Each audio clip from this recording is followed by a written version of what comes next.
Alhamdulillah, wassalatu wassalamu ala rasulillah Muhammad ibn Abdillah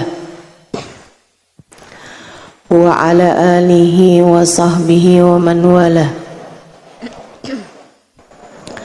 Subhanaka la ilma lana illa ma 'allamtana innaka antal alimul hakim. Rabbi shrah li sadri wa yassir li amri wahlul 'uqdatan min lisani yafqahu qawli, amma ba'du.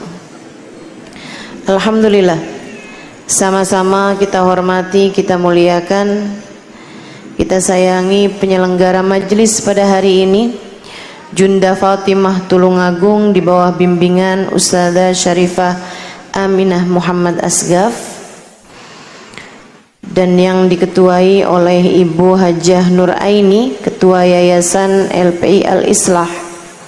Kita doakan semoga Junda Fatimah dan segenap pihak yang telah terlibat hingga terlaksananya acara pada hari ini berada dalam rahmat ridha Allah SWT, dalam lindungan dan bimbingan Allah SWT.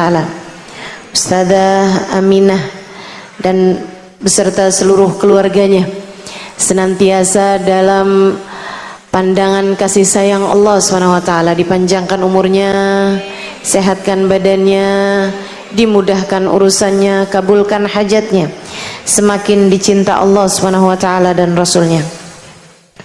Para ibu-ibu nyai, baik yang datang dari Lirboyo, datang dari pelosok Pondok Al-Istighosah, Pondok Tulungagung, dan juga Ketua Muslimat Tulungagung, serta segenap syarifah dan juga segenap ibu-ibu nyai dan nawani, para ustadzah, yang semoga semuanya selalu berada dalam keberkahan, dalam limpahan rahmat ridha Allah SWT, serta tentu saja semua yang hadir di majelis ini, baik ibu-ibu, kakak-kakak, adik-adik, anak-anak, yang semoga semuanya disayang Allah, dimuliakan Allah, disayang Rasulullah, dikuatkan iman Islamnya oleh Allah Subhanahu wa taala, insyaallah di dunia hidup sebagai umat Islam, meninggal dunia sebagai umat Islam, dikubur sebagai umat Islam, hingga datang ke padang mahsyar. Allah jadikan kita sebagai umat yang akan berada di belakang nabinya umat Islam, baginda Nabi besar Muhammad sallallahu alaihi wa ala alihi wasallam, insyaallah. Amin ya rabbal alamin. Islam, iman adalah hal tertinggi yang Allah Subhanahu wa taala berikan kepada seorang manusia.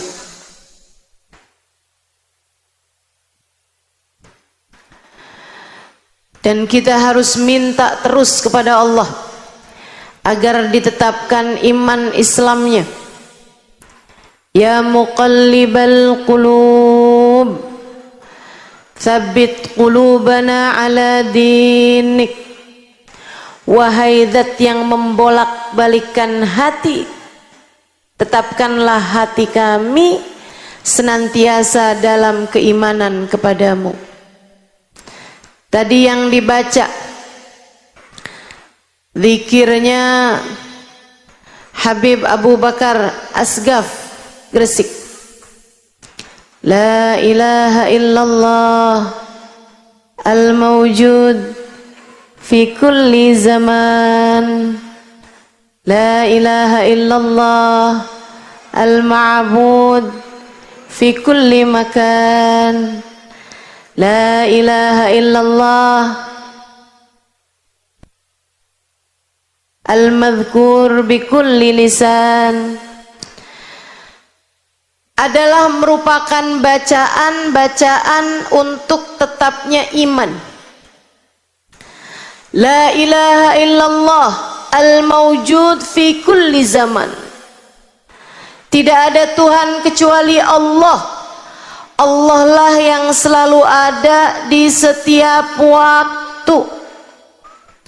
Al-ma'bud fi kulli makan, yang disembah di setiap tempat.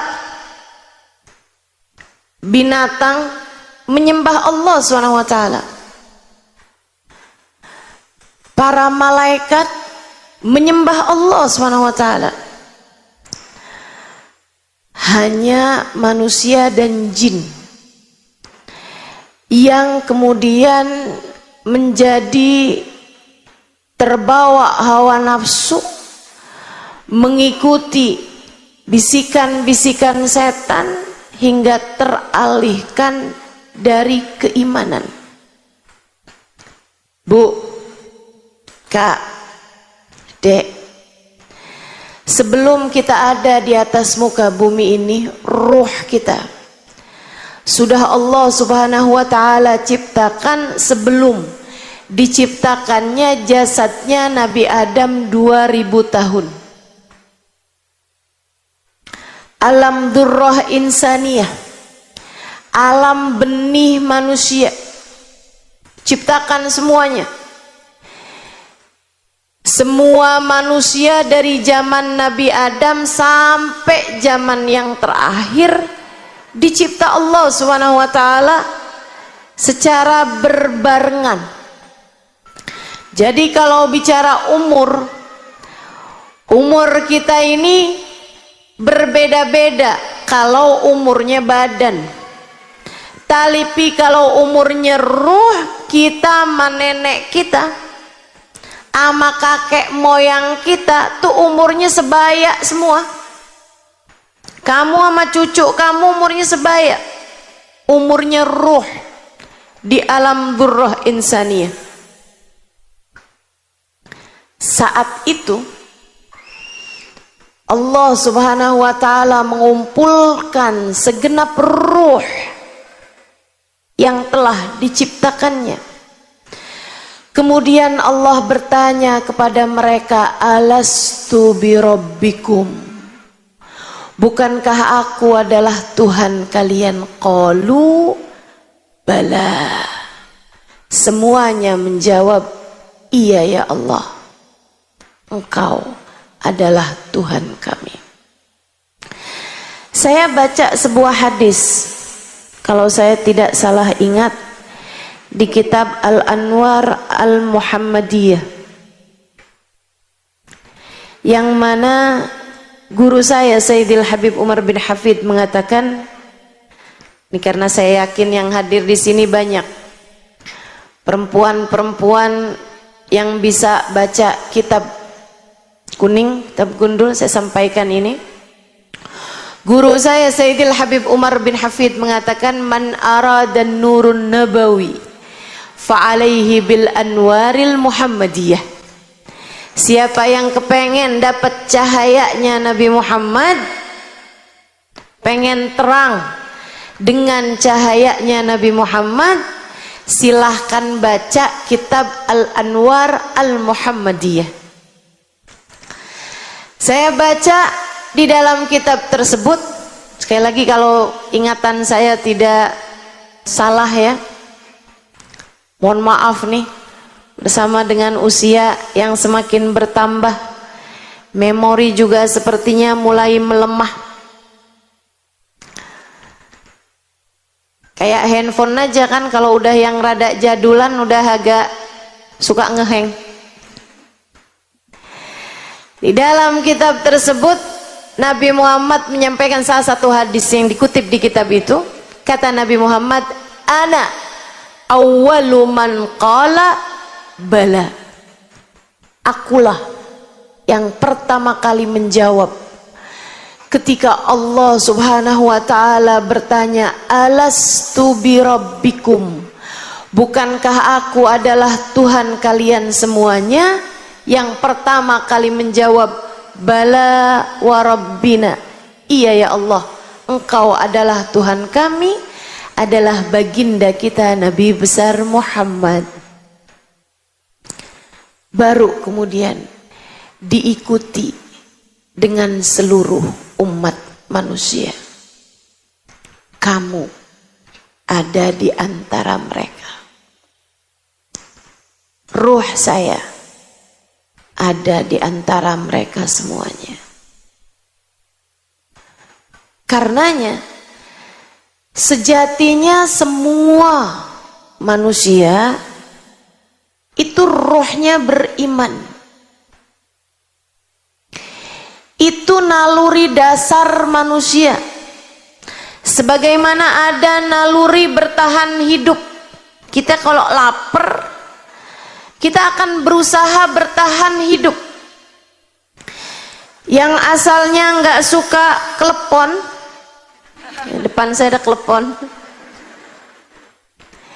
Itu kalau udah lapar banget, asalnya nggak suka juga jadi suka. Makanya kalau bicara doyan nggak doyan, itu sebenarnya adanya di pikiran. Saya nggak doyan bakso, adanya di pikiran. Laperin 2 hari, bakso mana yang nggak dia makan? Naluri bertahan hidup. Semua manusia punya. Naluri melanjutkan keturunan. Makanya ada perempuan yang suka nungguin tetangganya lewat pas hari Jumat jam 11. Mau sholat Jumat nih biasanya. Itu berasal dari insting melanjutkan keturunan. Pengen nikah, pengen punya anak. Manusia normal punya itu. Punya itu. Yang paling tingginya adalah naluri iman. Itu sesuatu yang ada dalam setiap jiwa rohmu. Hanya saja kebanyakan di antara kita terhadap panggilan roh untuk kembali kepada keimanan, banyak di antara kita yang mengesampingkan panggilan tersebut, sibuk sama urusan belanja di Shopee. Pada dasarnya ruhmu selalu memanggil-manggilmu untuk kembali. Kembali kepada apa? Sebenarnya bukan kembali kepada apa, Bu, tapi kembali kepada siapa? Kembali kepada Bala wa Rabbina. Betul ya Allah, Engkau adalah Tuhan kami.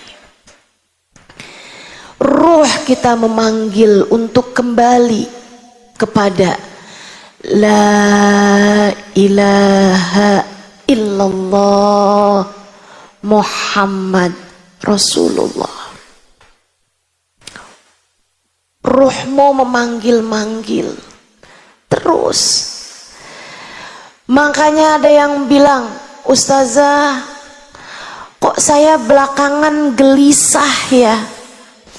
Kok saya nih beberapa tahun terakhir ini hati saya kayak hampa ya?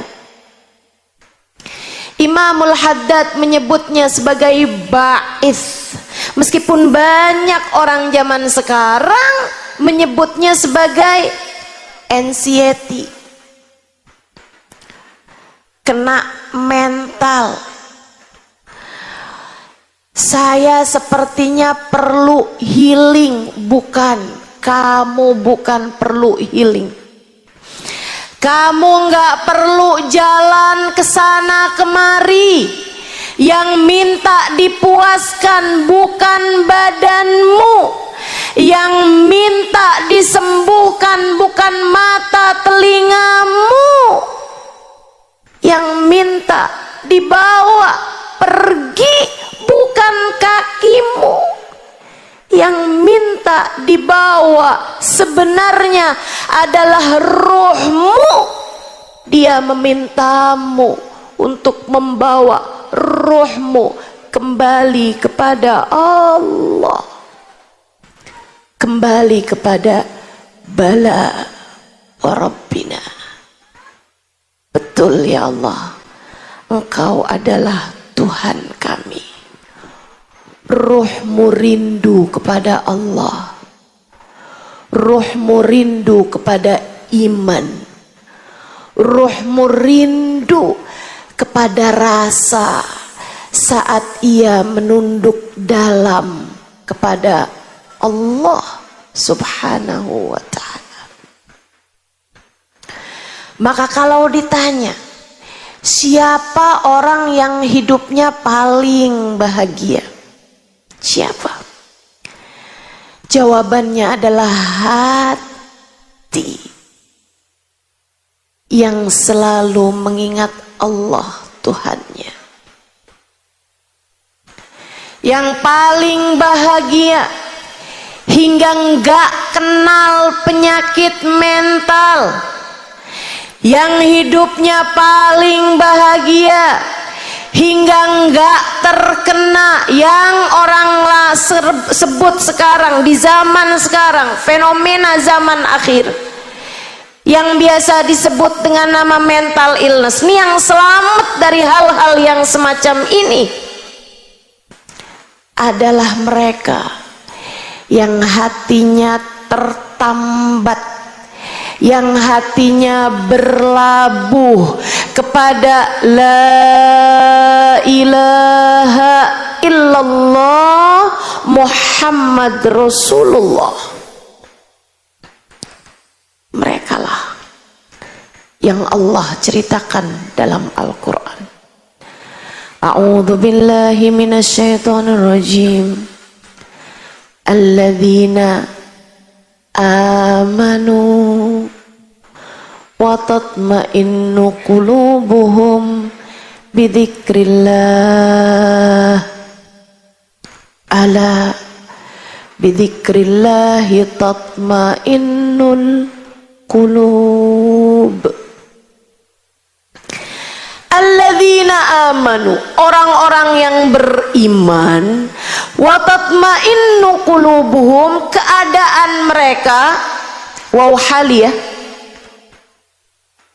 Yang belajar bahasa Arab ngertilah yang saya maksudkan. Alladzina amanu, orang-orang yang beriman, wa tatma'innu qulubuhum, keadaan mereka, hati mereka selalu tenang, selalu damai, bidzikrillah, karena mereka selalu mengingat Allah. Ala bidzikrillahi tatmainnul qulub. Ketahuilah, hanya dengan mengingat Allah, takdimul ma'mul, mendahulukan ma'mul daripada fi'il fa'il. Ala bidzikrillah tatmainnul qulub, li fadilatil hasr, li faidatil hasr, mendahulukan keterangan daripada fi'il dan fa'il untuk memberikan faidah hasr, meringkas, punya arti hanya, enggak ada cara lain. Ala, ketahuilah, bidzikrillah, hanya dengan mengingat Allah, enggak ada cara lain, enggak ada cara lain. Yang menciptakan kita menyampaikan, enggak ada cara lain, enggak ada cara lain. Buat damainya hati, enggak ada cara lain. Buat tenangnya jiwa, enggak ada cara lain. Buat healing, enggak ada cara lain kecuali bidzikrillah, mengingat Allah, menghadirkan Allah dalam hatimu. Itulah satu-satunya cara ketenangan hati, kebahagiaan jiwa. Sebaliknya, mafhum mukhalafah, Sebaliknya, hati paling sengsara, jiwa paling menderita, rasa paling hampa ketika seorang manusia lupa dan lalai kepada Allah Tuhannya. Kamu merasa hidup kamu gelisah, kamu merasa hati kamu gak damai, kamu merasa panik terus-terusan, kamu pikir kamu kurang uang. Bukan, kamu bukan kurang uang, kamu kurang iman. Kamu pikir kamu perlu cinta manusia. Kamu gelisah karena kamu merasa suamimu sudah tidak lagi mencintainya. Kamu pikir kegelisahan hatimu adalah karena ada cinta seseorang yang mulai masuk ke dalam hati suamimu. Bukan, Bu, saya bilang bukan. Dek, bukan. Kamu pikir kamu gelisah kesana kemari karena kamu berharap, nih kalau ada laki-laki yang mencintai saya pasti akan menjadi tenang, damai, hidup sudah akan berada di surga. Enggak. Saya kasih tahu, enggak. Hatimu gelisah mencari muara. Hatimu gelisah karena ingin kembali kepada sumbernya. Ruhmu kamu rasa berantakan.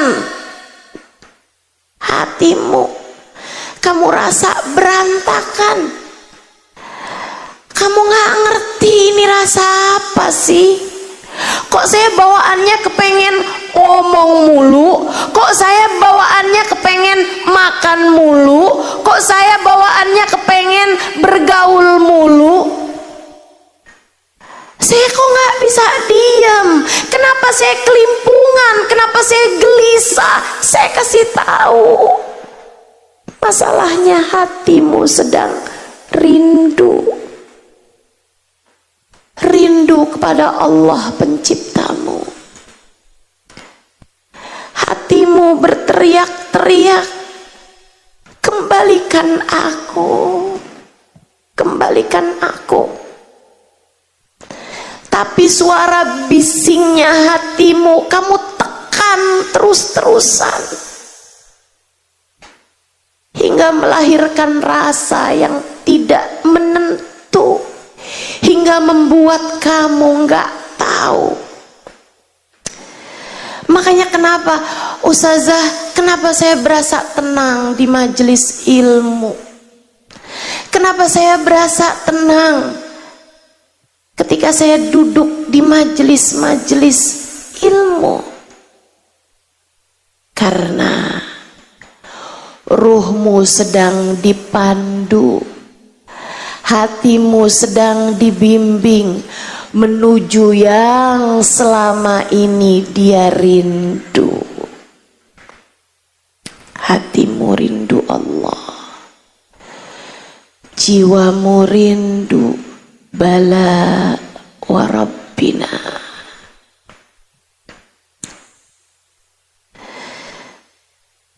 Beberapa tahun lalu, ada mungkin belasan tahun lalu, satu hari saya ditelepon seorang kawan, Ustazah, bisa nggak ditemuin hari ini? Kesian Ustazah, ada kawan saya sedang dalam keadaan darurat. Saya pikir darurat apa? Dia bilang, kawan saya Ustazah mau masuk Islam lagi.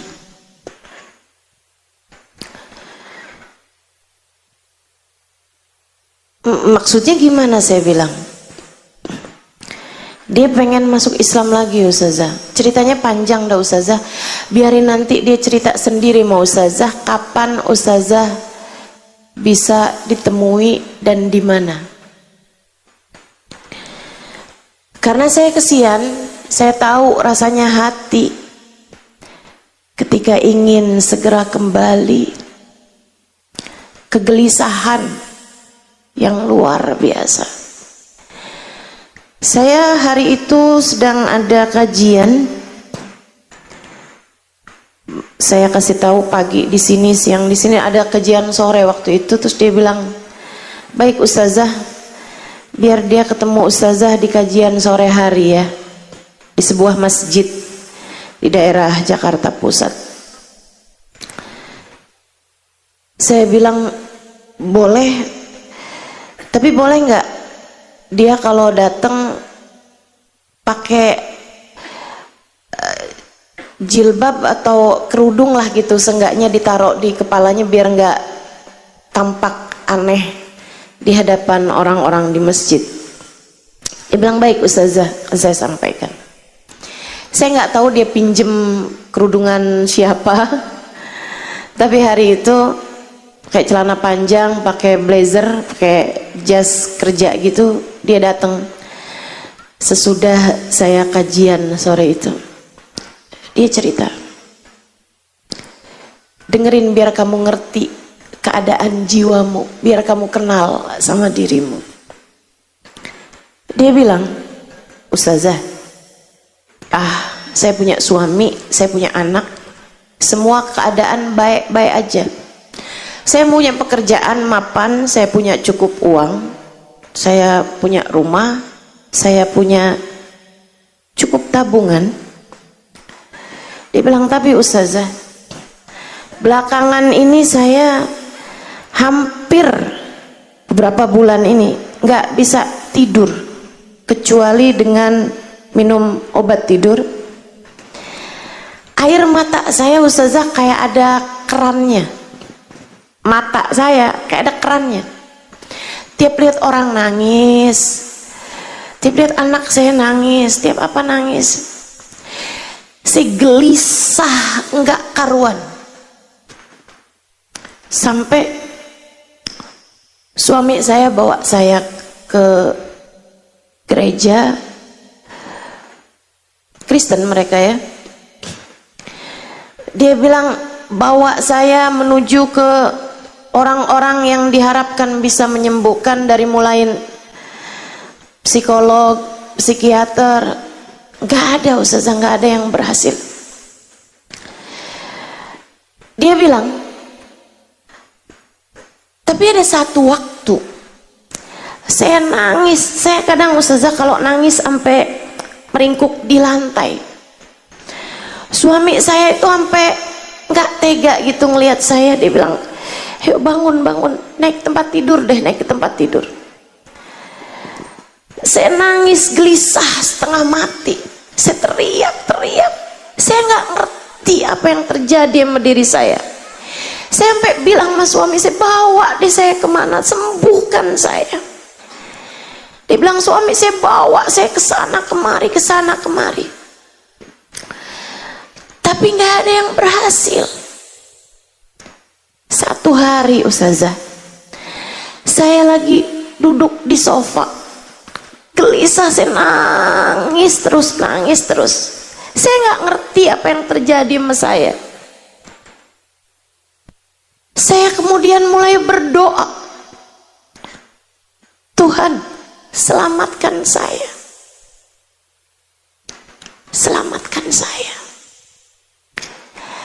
kasihani saya. Dia bilang kemudian saya teringat dengan satu bacaan dan saya mulai membacanya. Bacaannya begini, Bismillahirrahmanirrahim.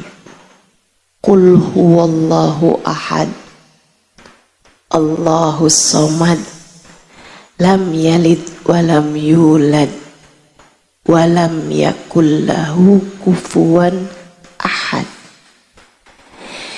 Saya ulangi bacaan itu terus dan saya nggak ngerti kenapa.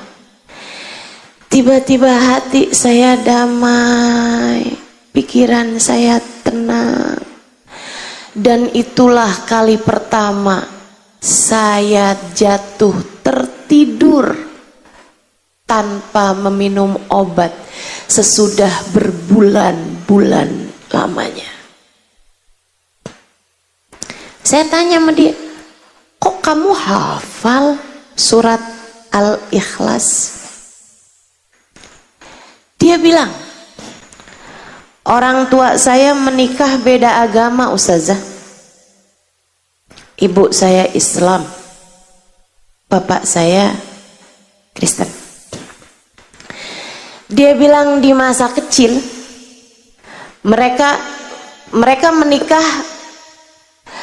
menikah dengan agama Kristen. Jadi kebawa nih ya yang Islamnya. Dia bilang tapi di masa kecil orang tua saya pisah, bercerai. Di saat bercerai itu ibu saya kerja, bapak saya kerja, saya dititipkan ke rumah neneknya ibu yang adalah seorang yang Islam. Jadi di masa kecil saya bahkan disekolahkan TPA.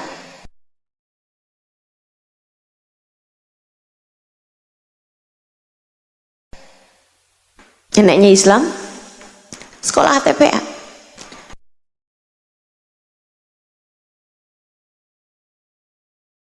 Belajar ngaji. Akhirnya dia pun hafal beberapa surat pendek. Di antaranya Al-Ikhlas ini tadi.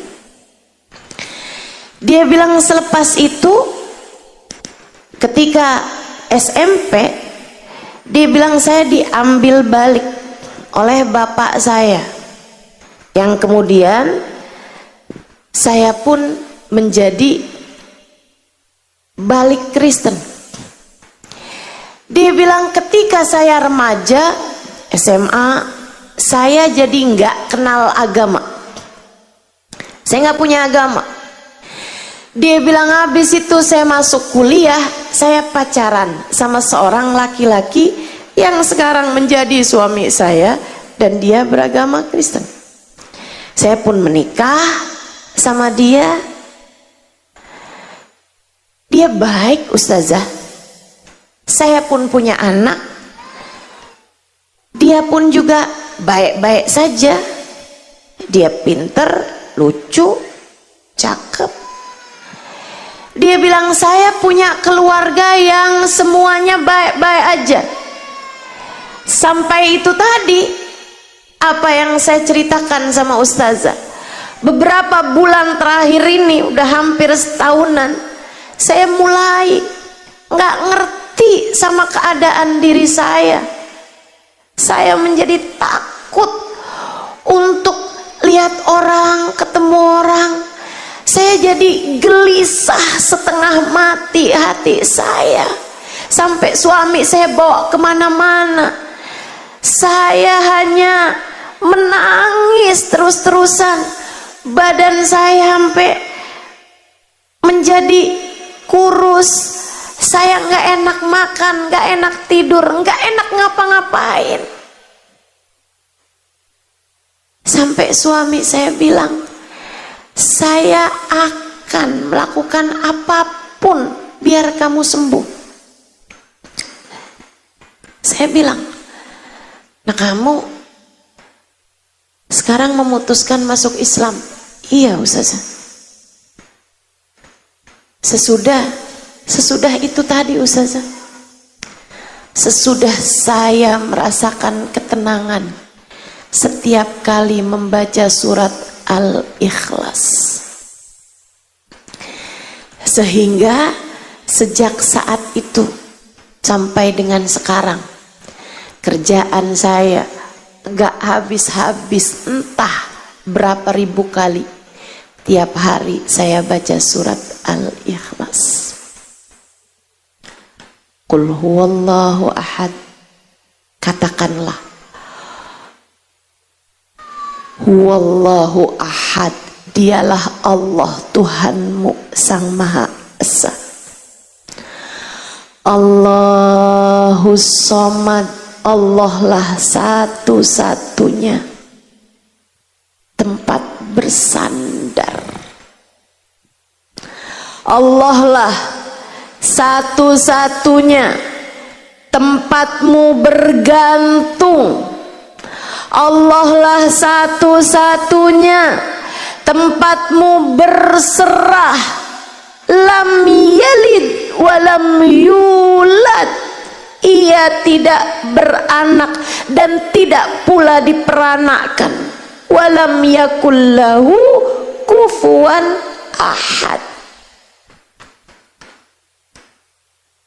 tak ada sekutu baginya, dialah satu. Ketika dia bercerita, saya jadi faham betapa ruhnya merindukan bala wa rabbina. Saya faham betapa hatinya merindukan la ilaha illallah. Saya faham betapa jiwanya merindukan iman. Saya tanya sama dia, kalau kamu kembali kepada Islam,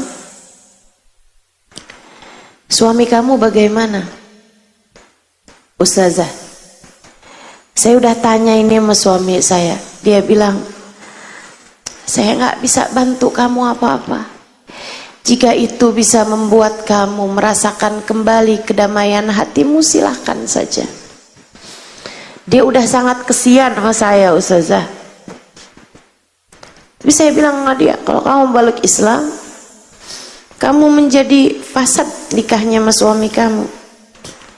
Iya Ustazah, itu juga sudah saya sampaikan padanya. Tolonglah saya Ustazah, kembalikan saya kepada Islam. Saya sudah tidak sanggup lagi untuk jauh dari Allah. Saya sudah tidak sanggup lagi untuk hidup tanpa iman. Saya pun minta dia untuk ulurkan tanganmu, ucapkan asyhadu an la ilaha illallah wa asyhadu anna Muhammad Rasulullah. Biar kamu tahu, saya ceritakan ini biar kamu tahu, biar kamu ngerti. Saat hatimu gelisah, bukan selalu jalan keluarmu adalah buka aplikasi belanja. Biar kamu tahu, hari-harimu itu ketika kamu lagi merasa nggak tenang, ketika kamu lagi merasa kenapa nggak enak perasaan, ketika kamu lagi merasa dongkol, marah, kesel, nggak selalu jawabannya adalah kamu jalan-jalan, kamu bergaul, kamu ketemu si ini, kamu ketemu si itu, atau buru-buru kamu buka YouTube, kamu buka apapun HP-mu misalnya. Enggak gitu. Buru-buru kamu nonton sinetron yang kamu inginkan. Enggak selalu itu. Terkadang jawabannya adalah kembali kepada hatimu, kemudian mulai memanggil namanya. Ya Allah, Ya Allah, Ya Allah. Terkadang jawabannya adalah kembali kepada jiwamu, kemudian berkata padanya, tenang hati, kita punya Allah.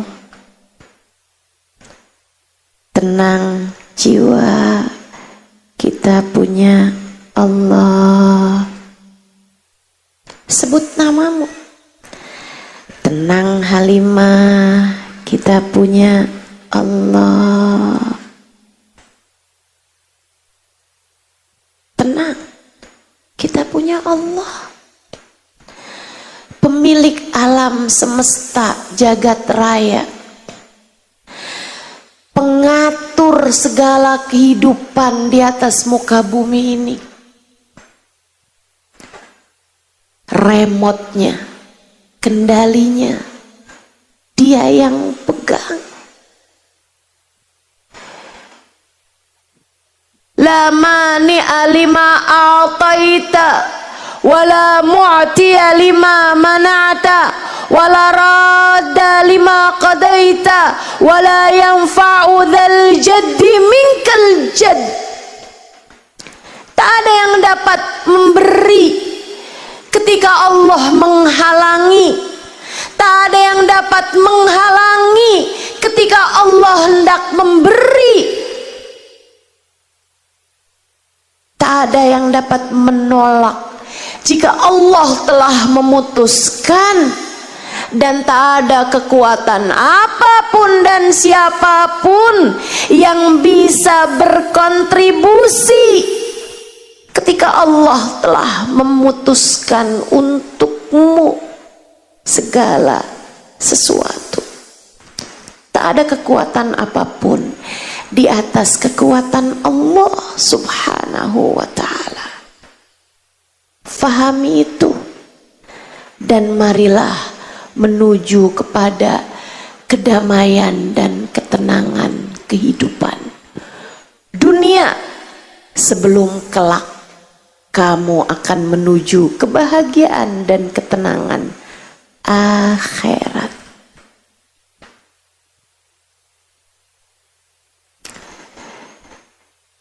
Saudaraku sekalian, setahun lalu saya ada pergi ke Jepang, menghadiri undangan dari kawan-kawan kita yang ada di sana. Ada satu majelis, kalau saya nggak salah ingat, di Osaka. Ada seseorang memberitahu sebelumnya, bertanya, "Ustazah, jika majelismu dihadiri orang yang belum Islam, karena dia tertarik Islam, bolehkah?" Saya bilang, tentu saja. Silahkan hadir. Saya hanya minta dia untuk pakai penutup kepala agar tidak terlihat asing di antara umat Islam yang memang hadir pada saat tersebut. Ternyata di majelis itu dia kepengen ketemu saya. Maka bisa saya majelis, si orang Jepang, perempuan Jepang ini, saya bilang silahkan ketemu saya di satu ruangan. Namanya kayak, kalau saya nggak salah ingat, Saori atau apa gitu.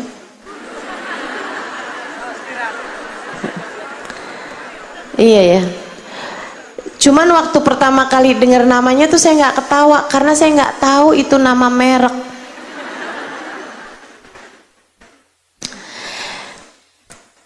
Dia tanya-tanya sama saya tentang beberapa hal dalam urusan agama. Saya jawab. Kemudian saya tanya sama dia, putih, sipit, Jepang. Saya tanya sama dia, jadi kamu tertarik sama Islam? Dia bilang, kamu percaya sama Allah? Kamu percaya bahwa Allah mengutuskan seorang manusia penyampai agama ini bernama Nabi Muhammad? Iya. Saya bilang, kalau gitu kamu sebenarnya udah Islam. Kamu sebenarnya udah Islam, cuman kamu kurang syahadat aja gitu. Gimana kalau saya syahadatkan kamu gitu?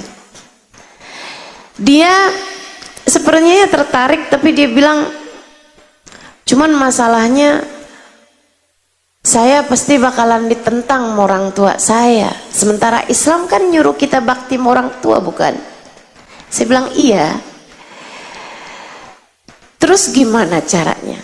Saya bilang kamu masuk Islam aja, tapi kamu nggak perlu kasih tahu orang tua kamu. Emang boleh begitu? Boleh. Islam soal rasa hati, Islam soal iman, dan iman letaknya di dalam hatimu. Tapi kan kita harus sholat, tapi kan kita harus tutup aurat. Saya bilang itu sesuatu yang furu'i, cabang, nggak apa-apa, yang penting pokoknya aja dulu, Islam aja dulu. Tapi di masa-masa ini, sebelum kamu kasih tahu orang tua kamu bahwa kamu masuk Islam, kamu hanya perlu untuk semakin baik sama orang tua kamu, sebab Allah menyuruh kamu begitu. Kamu harus tambah bagus ngomongnya sama orang tua, tambah baik sikapmu sama orang tua, tambah sayang sama orang tua, harus tambah lebar senyum kamu di hadapan orang tua. Oh begitu? Iya. Sampai nanti kalau satu hari orang tua kamu tahu kamu Islam, kamu hanya perlu bilang, ibu, bapak, sebenarnya saya sudah Islam dari setahun yang lalu. Dan bapak ibu tentu tahu bahwa Islam menjadikan saya semakin baik kepadamu. Saya yakin saat itu mereka sudah tidak akan lagi keberatan dengan agama baru kamu. Oh begitu ustazah, baiklah. Teman-teman, saya pun mentalkinkan dia untuk masuk ke dalam agama Islam. Dan ini yang saya mau cerita sama kamu. Saya pegangi tangannya, saya minta dia ikutin saya. Asyhadu, asadu, an, la ilaha illallah wa asyhadu anna Muhammadan Rasulullah.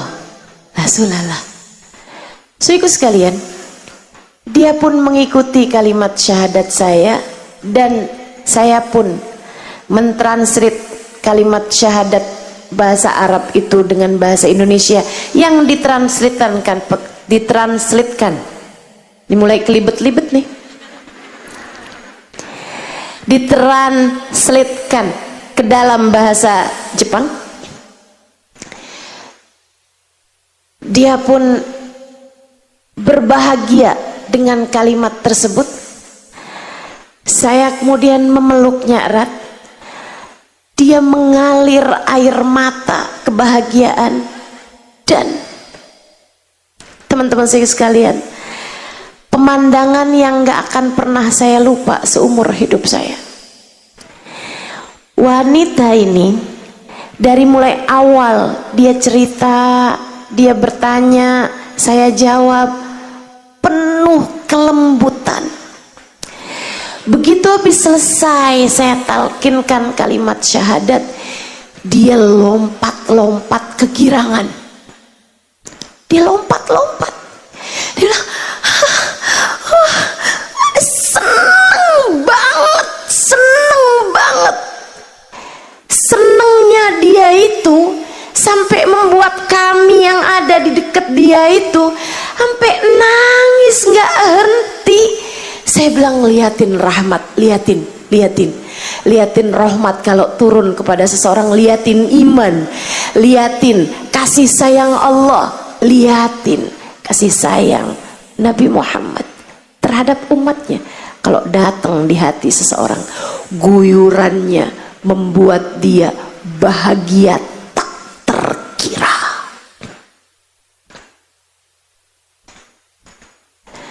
Makanya saya nggak aneh sama kamu ketika hadir di majelis ilmu, hadir di tempat yang semacam ini, senengmu luar biasa. Saya malah justru aneh kalau ada di antaramu hadir majelis ngobrol sama tetangganya,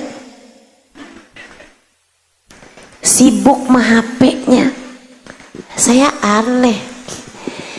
Kesiannya hatimu bahkan sampai udah enggak tahu lagi rasanya rahmat. Kesiannya bahkan hatimu udah enggak kenal lagi sama rasanya guyuran cinta dari Allah Subhanahu wa ta'ala. Kamu sampai udah nggak kenal lagi. Saya nggak aneh kalau di majelis ada yang senderan kemudian terkantuk ketiduran. Bisa jadi rahmat yang turun sampai membuat lehermu berat. Bisa jadi Allah menyebutnya amanatan nu'asan, amanatan nu'asan yaghsha ta'ifatum minkum. Kata Allah Subhanahu wa ta'ala, terkadang Allah menyebut kantuk sebagai sebuah kedamaian. Orang kalau nggak damai hatinya nggak bisa tidur. Saya nggak heran sama yang di majelis ngantuk. Saya heran sama yang di majelis sibuk dengan hal yang lain, padahal Allah atau Rasulnya sedang diceritakan kepadanya. Hatimu ternyata terlalu menderita. Jalanmu ternyata sudah ngeberangsak. Bisa jadi jalan hatimu sudah tersesat agak jauh sehingga kesulitan untuk kembali pulang. Tapi nggak apa-apa, kamu hadir di sini karena rindu kepada jalan pulang. Iman menenangkan, iman membahagiakan, iman selalu dapat menjadi senjata terkuat bagimu menghadapi berbagai macam ujian dan tantangan hingga akhir zaman. Tapi saya kasih tahu, imanmu la ilaha illallah enggak sempurna tanpa Muhammadur Rasulullah. Ia adalah dua kalimat syahadat tak bisa terpisahkan. Kamu bahkan tak bisa sampai kepada Allah kecuali lewat jalannya Rasulullah. Kamu gak akan bisa merasakan manisnya la ilaha illallah tanpa melewati Muhammadur Rasulullah. Seperti ucapan guru saya Hubaba Bahiyah, seperti ucapan guru saya Hubaba Bahiyah ketika saya membahas tentang sholat khusyuk. Saya diundang oleh beliau untuk memberikan kajian kurang lebih 2 minggu di madras yang beliau bangun, di majelis taklim yang beliau bangun khusus perempuan untuk negeri beliau Salalah di negara Oman tahun 2003. Saya diundang. Iya betul, tahun 2003. Mungkin kamu ada yang belum lahir bahkan. Saya sudah mengajar tahun itu teman-teman. Jadi saya ini sudah sangat tua sebenarnya, ya, walaupun penampakannya kayaknya agak cukup muda. Saya udah cukup tua. Tahun 2003 saya udah diundang oleh Hubabah Bahiyah untuk memberikan pelajaran di kota Salalah, Oman, mengajar di madras yang beliau bangun di kota Salalah. Satu hari di hadapan perempuan-perempuan Salalah ini, saya memberikan kajian tentang sholat khusyuk. Di samping saya Hubabah Bahiyah, menyenangkan mengajar. Di sampingnya ada guru saya Hubabah Bahiyah, seorang perempuan solehah, bahkan beliau adalah gurunya guru saya Hubabah Nur. Hubabah Nur selalu menyampaikan Hubabah Bahiyah adalah salah satu perempuan paling berpengaruh dalam kehidupan beliau, salah satu guru paling berpengaruh bagi beliau. Samping saya Hubabah Bahiyah, dulu Habib Abdul Qadir bin Ahmad Asgaf Jeddah, salah satu ulama terkemuka pada zamannya yang bahkan diyakini sebagai salah satu wali min auliyaillah pada masa tersebut, meninggal dunia mungkin sekitar 19-18 tahun yang silam. Habib Abdul Qadir bin Ahmad Asgaf mengatakan tentang sosok Hubabah Bahiyah, ma fi fid dunya mithl Bahiyah. Di zaman sekarang ini nggak ada perempuan setara Hubabah Bahiyah. Beliau di samping saya kala itu. Hari-hari yang membuat saya berasa sudah di surga sebelum, semoga Allah masukkan saya ke dalam surga. Hari-hari saya bersama Hubabah Bahiyah adalah saya merasakan nikmat iman, nikmat rahmat, nikmat syafaat, nikmat cinta yang tidak bisa saya ungkapkan dengan kata-kata. Saya mengajar, di samping saya Hubabah Bahiyah, yang kala itu karena belum kena masalah sama tulang belakang dan lain-lain, tentu saja saya mengajar di bawah, duduk di bawah. Nah ini maafkan saya nih, tahun-tahun belakangan ini saya harus pakai kursi, bantalnya juga jadi banyak, pesen dokter. Mudah-mudahan Allah sehatkan lahir batin, amin. Saudaraku sekalian, saya mengajar tentang sholat khusyuk. Saya ceritakan khusyuknya sholatnya Habib Abu Bakar As-Sakran, Syekh Abu Bakar As-Sakran, yang sholat sambil dioperasi karena ada penyakit di punggung beliau yang membuat harus operasi. Tapi ketika beliau diberikan segelas minuman keras, khamr, beliau menolaknya.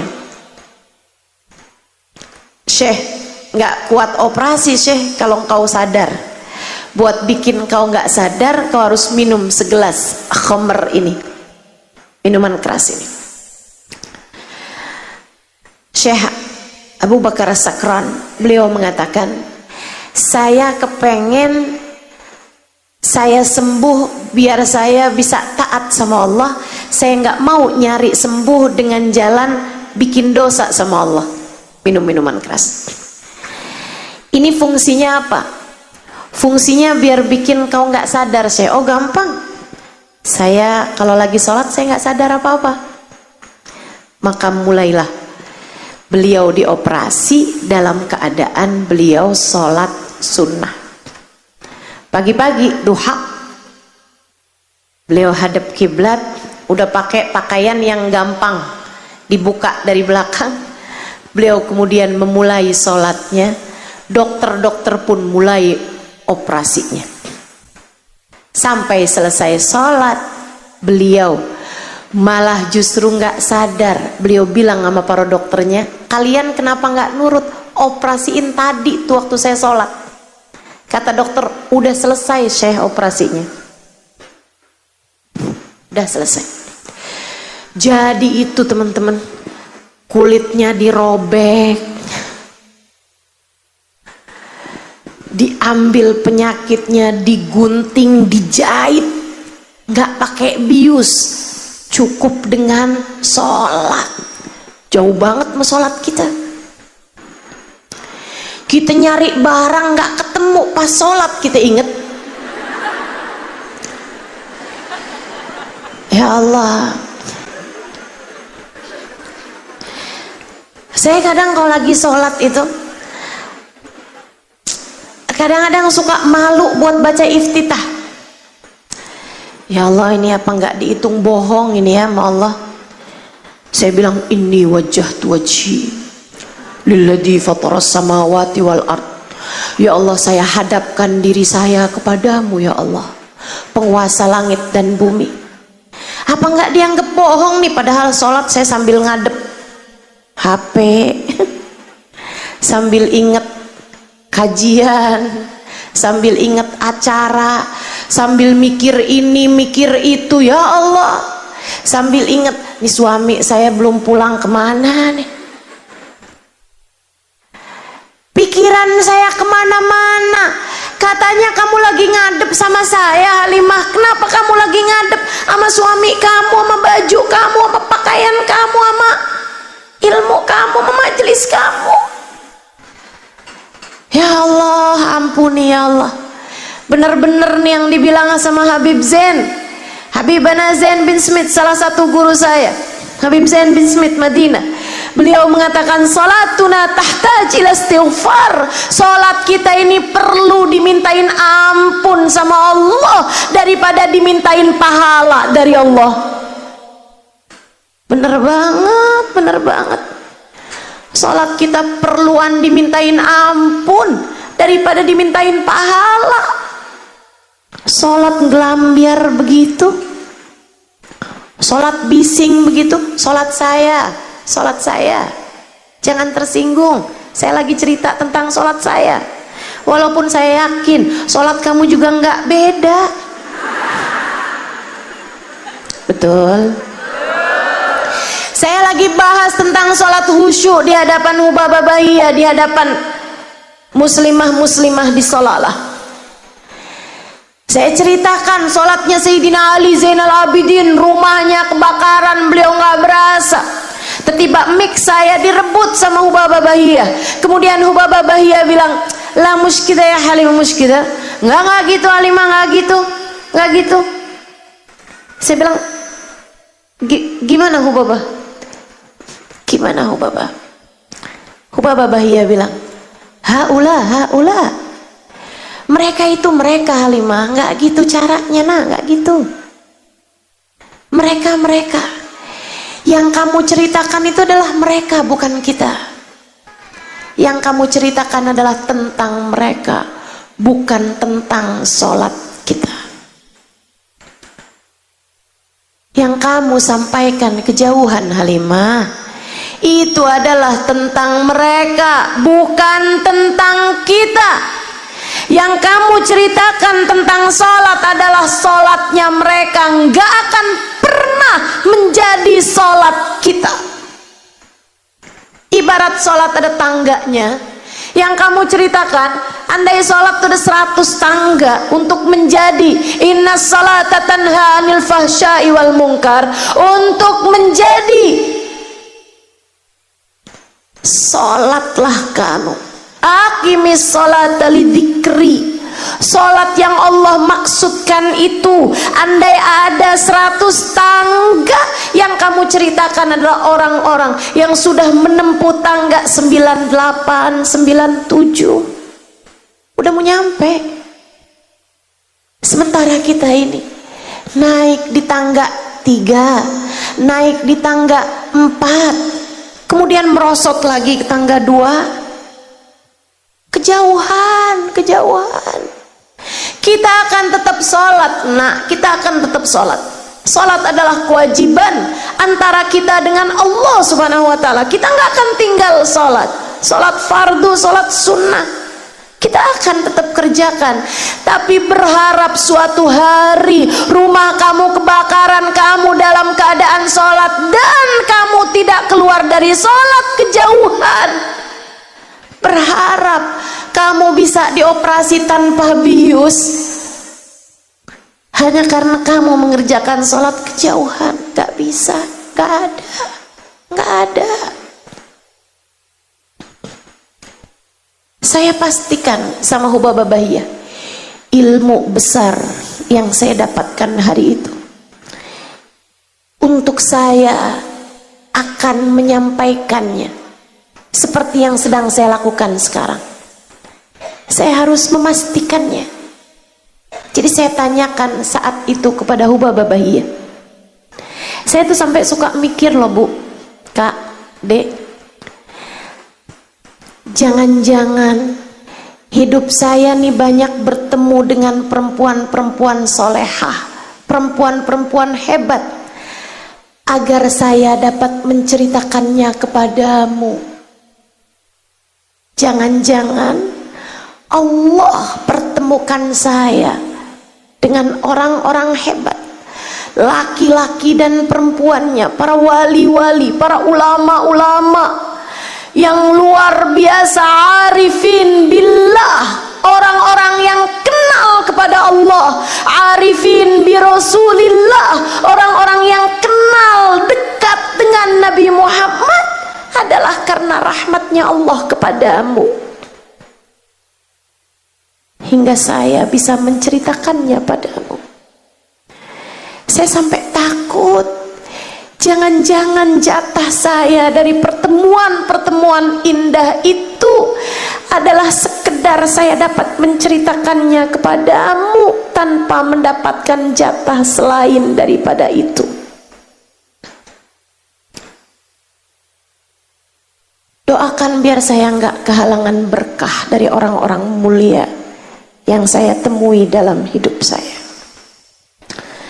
Hari itu saya memastikannya kepada Hubabah Bahiyah. Saya bilang, Hubabah, jadi maksudmu kita nggak bisa sampai kepada Allah dengan sholat kita? Iya, kata beliau, kita lan nasil ilallah bisolatina, kita nggak akan pernah bisa sampai kepada Allah dengan sholat kita. Iman yang ada di dalam hati kita nggak akan pernah cukup untuk menjadikan sholat kita sehusyuk itu. Bukankah iman ada kadarnya? Iman kita nggak akan bisa nyampe, kata Hubabah Bahiyah, untuk bikin sholat kita sehusyuk itu, senikmat itu, nggak bisa.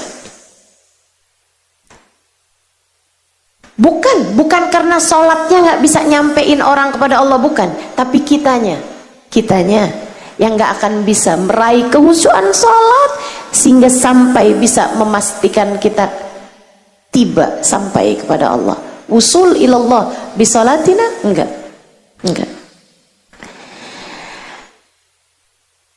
Terus Hubabah, saya tanya lagi, Hubabah, kalau memang kita nggak bisa sampai kepada Allah dengan sholat kita, kita sampainya kepada Allah dengan apa?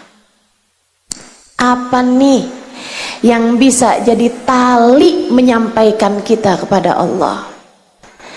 Apa nih sambungan, link yang bisa bawa kita kepada Allah Subhanahu wa ta'ala? Hubabah Bahiyah tersenyum. Arifah billah, arifah bi Rasulillah, orang dengan tingkat keimanan yang luar biasa ini mendidik saya, mendidikmu, umat zaman akhir,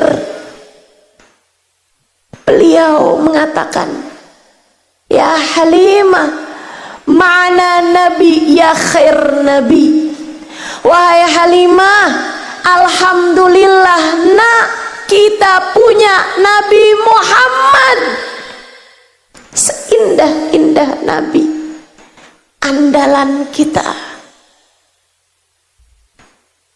Aqrabun nas ilallah, manusia paling terdekat dengan Allah. Orang dalam kita di sisi Allah. Manusia paling tercinta di sisi Allah. Dia adalah seseorang di tingkat tertinggi kedekatan dengan Allah. Manusia dengan tingkat keimanan paling tinggi di sisinya. Wasilah kita ilallah, perantara kita kepada Allah, jalan kita kepada Allah. Saya ingat ucapan Sayyidina Syekh Abdul Qadir Al-Jailani, tuftu masyarikal ardi wa magharibiha, durtu masyarikal ardi wa magharibiha, fama ajid baban lil wusuli ilallah ghaira babi sayyidina Muhammad. Saya berputar, saya mengelilingi bumi dari barat hingga timurnya. Saya tidak mendapati pintu untuk bisa sampai kepada Allah selain pintunya Nabi Muhammad. Selain pintunya Nabi Muhammad.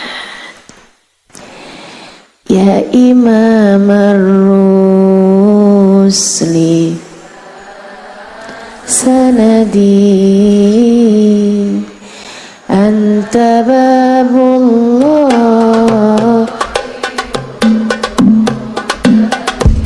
fi dunyaya akhirati ya Rasulullah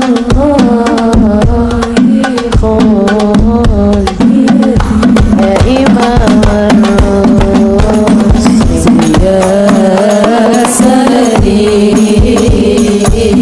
anta babullahi mu'tamadi fa bidunyaya wa akhirati ya